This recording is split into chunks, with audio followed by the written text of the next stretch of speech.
관광객들이 북적거리는 경복궁에서 한 외국인 여성이 호기심 어린 눈빛으로 서 있습니다. 이 외국인은 한국에 와서 외국인을 위한 투어를 하고 있는데요. 갑자기 이 외국인은 표정이 일그러지며 거짓말 좀 그만하라며 한 여성과 언쟁하기 시작합니다. 여성은 별것 아니라는 듯 이야기하는데요. 이 외국인은 도저히 믿을 수 없다는 눈치입니다. 심지어 다른 관광객들도 몰려와서 이런 건 처음 본다며 난리가 났는데요. 과연 이 외국인은 한국에서 무슨 일을 겪은 것일까요? 해당 사연은 해외 커뮤니티 레딧에 올라온 사연을 바탕으로 재구성되었습니다. 안녕하세요. 저는 네덜란드에 살고 있는 카미나라고 합니다. 저는 언론사 기자로 일을 하고 있는데요. 아주 좋은 기회가 생겨 이번에 태어나 처음으로 한국을 방문하게 되었습니다. 요즘 전 세계적으로 한국의 영향력이 엄청나게 커지고 있다는 것을 모르는 사람이 없잖아요. 물론 저도 어느 정도 체감은 하고 있었답니다. K-팝이나 K-푸드, K-드라마 등 K만 붙으면 다 유행을 하고 있으니까요.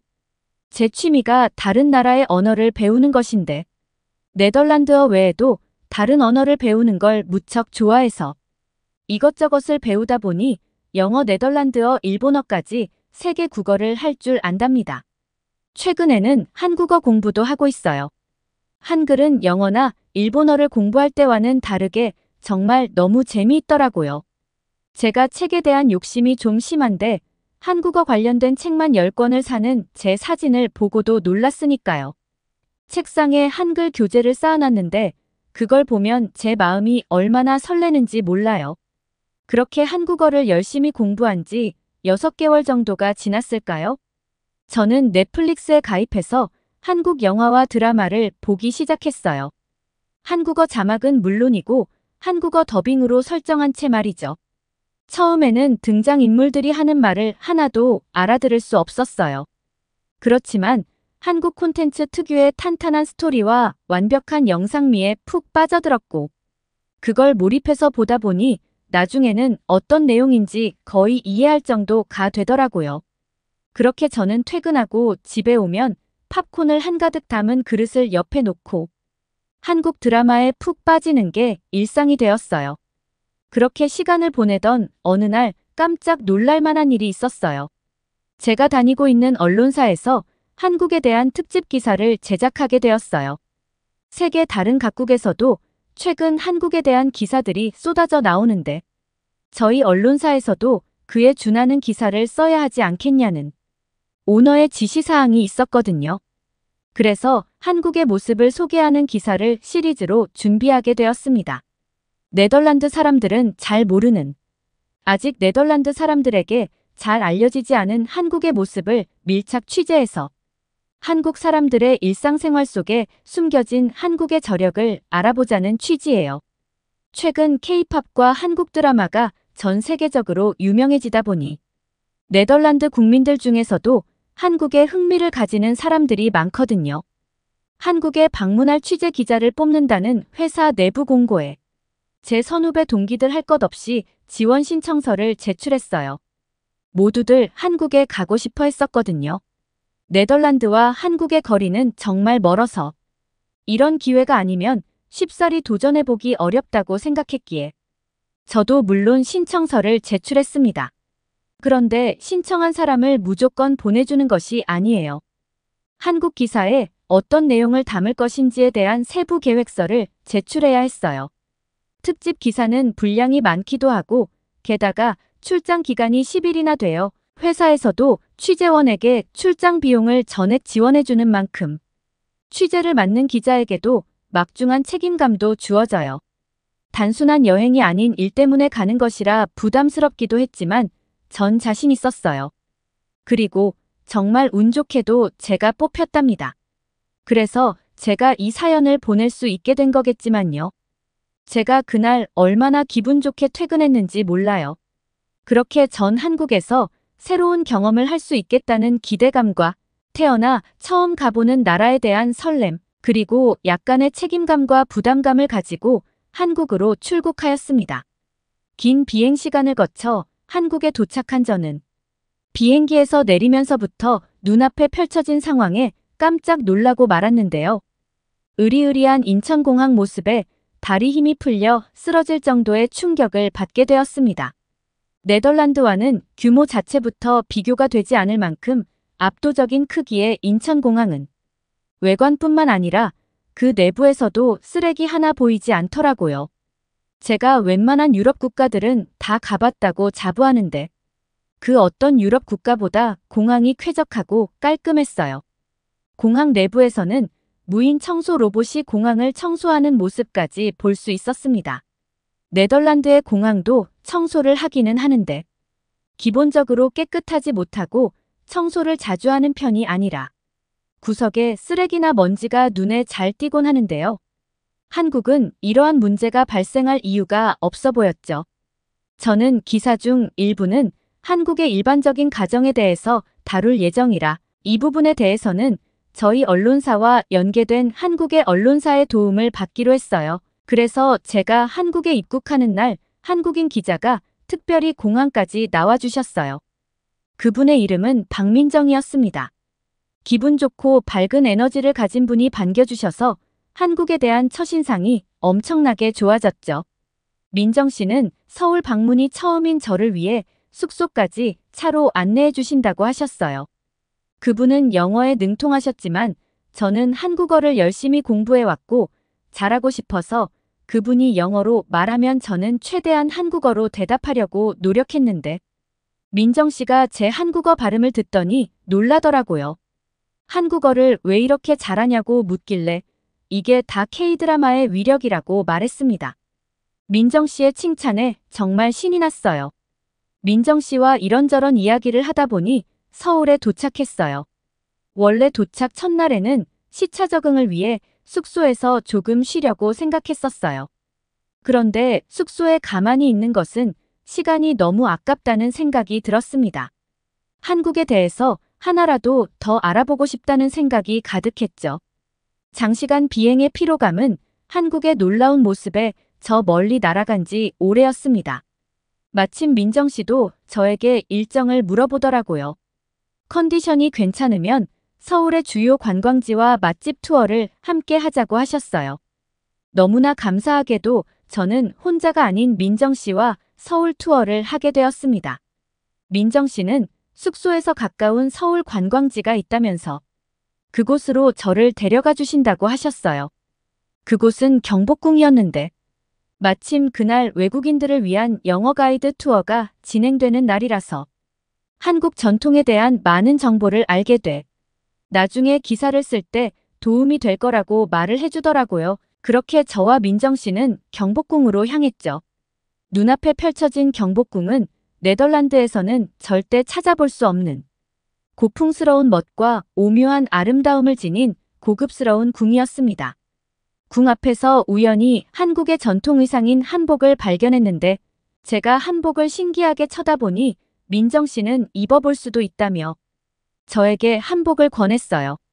민정 씨의 권유로 예쁜 한복을 입어봤는데 그 어떤 드레스보다 아름답고 반짝여서 제 기분은 날아갈 것만 같았습니다. 마치 공주가 된 것 같았죠. 너무 예쁘다고 하니 한복을 입고 경복궁을 구경할 수 있다고 하더라고요. 그래서 전 한복을 입고 경복궁에 입장을 했는데 한복을 입고 가면 경복궁에 들어가는 비용도 무료라고 하더라고요. 그 말을 듣고 뜻밖의 행운을 얻은 것 같아서 좋아했더니 민정 씨는 이런 상황도 한국에서는 정말 자연스러운 일상이래요. 경복궁을 구경하면서 사진도 찍고 즐거운 시간을 보내던 중 갑자기 배가 싸르르 아파오기 시작했어요. 화장실을 가야 할 것 같은 아픔이었어요. 그런데 초면인 민정 씨 앞에서 요란하게 굴기는 다소 민망한 상황이라 저는 화장실을 이용하기 위한 동전을 주머니에서 뒤적거리며 찾아보았는데요. 한국에 도착한 지 얼마 되지 않아 제게 한국 동전이 있을 리 없었어요. 이 위급한 순간에 동전이 없다니 배가 이제 뒤틀리는 느낌이 들었고 이내 식은땀까지 나더라고요. 하는 수 없이 부끄러움을 무릅쓰고 민정 씨에게 동전을 빌릴 수 있냐고 물어봤어요. 때마침 표정이 좋지 못한 제 얼굴을 보고 민정 씨는 어디가 아픈 것이냐며 말을 걸어왔습니다. 하늘이 노랗게 보이던 저는 결국 화장실이 너무 급한데 한국 동전이 없다며 도움을 요청했습니다. 민정 씨는 아니 말을 왜 안 했냐고 바로 화장실로 가면 되지 않냐면서 저를 직접 공중 화장실 앞으로 데려다 주었습니다. 저는 너무 황당했죠. 동전이 없는데 대체 어떻게 화장실을 들어가라는 것이냐며 다급한 마음에 그만 화를 내고 말았는데요. 그런데 민정 씨는 한국의 화장실은 동전이 필요 없다며 급할 텐데 빨리 들어가라는 충격적인 말을 했고 저는 그제서야 한국의 공중 화장실에는 동전을 넣는 자판기가 없다는 것을 알게 되었어요. 일반적으로 네덜란드의 경우에는 길거리뿐만 아니라 식당에서도 화장실을 이용하려면 화장실 앞 자판기에 동전을 넣어야 화장실로 들어가는 잠금 장치가 열립니다. 가끔은 돈을 받는 사람이 지키고 있는 곳도 있죠. 한국은 놀랍게도 공중 화장실을 이용하는데 전혀 돈을 내지 않아도 되더라고요. 급하게 배를 부여잡고 들어간 한국의 화장실은 더욱더 충격적이었는데요. 돈도 받지 않는 무료 화장실이었는데 어째서인지 한국의 화장실은 네덜란드의 화장실과는 차원이 다른 청결한 상태를 유지하고 있었어요. 심지어 손을 씻는 세면대 옆에는 네덜란드에서 볼 수 없던 액체 비누와 건조기까지 설치되어 있더군요. 놀랄 것은 이것만이 아니었습니다. 화장실 내부의 모든 칸에는 무료 화장지까지 있었다는 사실입니다. 그리고 누구나 이용할 수 있는 무료 화장실인데 노숙자나 지저분한 사람들은 눈에 보이지 않았죠. 이런 최고의 시설을 무료로 이용할 수 있다는 사실과 그리고 무료인데도 노숙자나 지저분한 사람이 보이지 않는다는 것에 저는 큰 충격을 받고 말았습니다. 하지만 한국인들은 이러한 화장실을 사용하는 것이 평범한 일상인 듯 손을 씻고는 자연스럽게 핸드드라이어를 사용해 손을 건조하고 있었고 심지어 화장실에서 따뜻한 물도 콸콸 나오더라고요.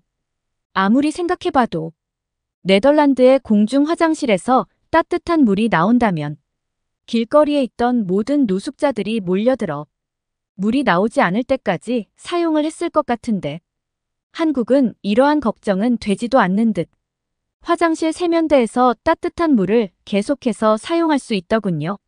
하지만 민정 씨는 이런 화장실은 한국에서도 그저 평범한 수준이라며 더욱 믿을 수 없는 말을 했고 저는 그때부터 한국이라는 나라는 얼마나 부자이길래 이런 곳에 돈을 펑펑 쓸 수 있는 건지 궁금해졌습니다. 그리고 네덜란드와 한국의 인프라 수준이 이렇게나 차이가 큰 사실을 모르고 있었다는 것에 자괴감까지 몰려왔습니다. 한국의 수준 높은 화장실에서 편안히 일을 마친 저는 가벼운 마음으로 경복궁 투어를 마치고 민정 씨와 저녁을 먹기 위해 서울의 유명한 한식 맛집으로 향했어요. 한국에 와서 처음으로 먹는 한식이라 기대가 가득했죠. 한국의 백반집은 한국의 다양한 음식을 한 번에 맛볼 수 있는 곳이라서 외국인들이 한국에 오면 꼭 먹어보고 가는 곳이래요. 식당에 들어가서 설레는 마음으로 음식을 기다리고 있었어요. 시간이 얼마 지나지 않아서 민정 씨와 제 앞에 다양한 음식과 반찬들이 놓여졌고 맛을 보기 시작했어요. 반찬 하나하나가 모두 맛있었어요. 특히 메인 음식과 반찬의 조화가 최고였어요. 사실 한국에 오기 전에는 한국의 음식이 이렇게 다양할 거라고 생각은 못했어요. 주로 한국 음식은 전부 발효 음식이거나 엄청나게 매울 것이라고만 생각했어요. 심지어 제가 한국에 오기 전에 저희 엄마는 걱정하시기도 했어요. 한국에 가서 게를 먹고 오는 거냐면서요. 그럴 일은 절대 없다고 말씀드리고 안심시켜드리긴 했지만요. 그렇게 대부분의 네덜란드 사람들은 한국의 음식에 대해서 잘 알지 못해요. 특히 백반집에서 먹은 김치가 정말 맛있었어요. 매콤하면서 입맛도 돋워주고 아삭한 식감이 정말 좋더라고요. 사실 네덜란드에도 김치는 있긴 한데 그 김치를 중국산 배추로 만들어요. 그래서 김치가 중국 음식인 줄 아는 사람도 있어요. 네덜란드의 제 친구들은 한국 음식과 중국 음식을 잘 구분을 못하는 경우도 많았어요. 물론 이제는 김치가 문화적으로 많이 자리를 잡아서 한국의 음식이라는 것은 상식이 되어가고 있긴 하지만요. 한국 음식이 정말 맛있어서 먹다 보니 김치가 비워지는 상황이었어요. 그때 민정 씨는 김치 더 먹을래요? 라고 묻더라고요. 저는 조금만 더 먹고 싶었지만 그러면 반찬 추가금도 나오고 하니 아쉽지만 그만 먹겠다고 말했어요. 민정 씨는 또 그게 무슨 소리냐며 한국에서는 반찬의 요금을 따로 받지 않는다고 하더라고요. 저는 장난치지 말라며 민정 씨의 말을 믿지 못했어요. 한국에서는 먹고 싶은 반찬을 이야기하면 얼마든지 더 먹을 수 있다고 하더라고요.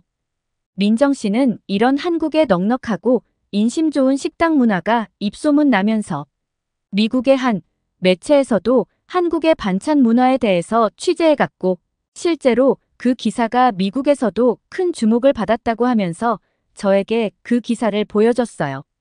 그 기사는 미국의 여행 전문 매체에서 발행했는데 한국 반찬의 모든 것이라는 제목으로 한식에서는 다양한 종류의 반찬들이 갖춰져야 식사 자리가 완성된다고 전하면서 콩나물, 오이 무침, 콩자반 등 한국의 대표적인 반찬들도 소개하는 기사였어요. 민정 씨는 외국인들이 한국에 오면 반찬에서 정을 느낀다고 하면서 외국인들이 한국에 올 때 다른 말은 몰라도 이모라는 단어 하나만은 꼭 배워온대요. 이모를 외치면 먹고 싶은 반찬을 무한대로 먹을 수 있다고 소문이 났다는 재미있는 에피소드도 알려주더라고요. 그렇게 민정 씨와 한국의 식당 문화에 대해서 이야기하면서 저는 어느새 밥 한 그릇을 싹 비웠어요. 그렇게 즐거운 식사를 마치고 민정 씨와는 취재 일정에 맞춰 다시 만나기로 하고 숙소로 돌아왔어요. 첫날부터 한국은 정말 기대 이상의 나라였어요. 앞으로 남은 기간 동안에 한국에 대해서 저는 얼마나 더 놀라야 할까요? 오늘은 한국에 왔던 첫날, 가장 인상 깊었던 이야기를 공유하고 싶어 이렇게 사연을 보내보았습니다. 네덜란드에 돌아가는 날까지 한국이 가진 독보적인 작은 문화 하나도 놓치지 않고 캐치해 기사로 다룰 생각입니다. 특히 오늘 민정 씨의 이야기도 정말 많은 도움이 되었어요. 이 자리를 빌려 민정 씨에게 고맙다고 말하고 싶어요. 취재를 마치고 네덜란드에 다시 돌아가면 아마도 전 한국인의 평범한 일상을 계속 부러워할 것 같습니다.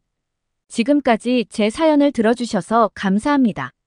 오늘은 한국에 취재를 온 네덜란드 기자분의 사연으로 한국에 온 첫날부터 한국이란 나라에 푹 빠진 것 같네요. 잘 알려지지 않은 한국의 특별한 문화에 대해서 꼭 취재하시길 바라며 특집 기사가 큰 주목을 받기를 바랍니다. 오늘의 사연 어떠셨나요? 오늘의 사연이 마음에 드셨다면 구독과 좋아요를 눌러주세요. 여러분의 구독과 좋아요는 계속해서 좋은 사연을 소개할 수 있는 힘이 됩니다. 영상을 시청해주셔서 감사합니다. 더욱더 좋은 영상으로 찾아뵙겠습니다.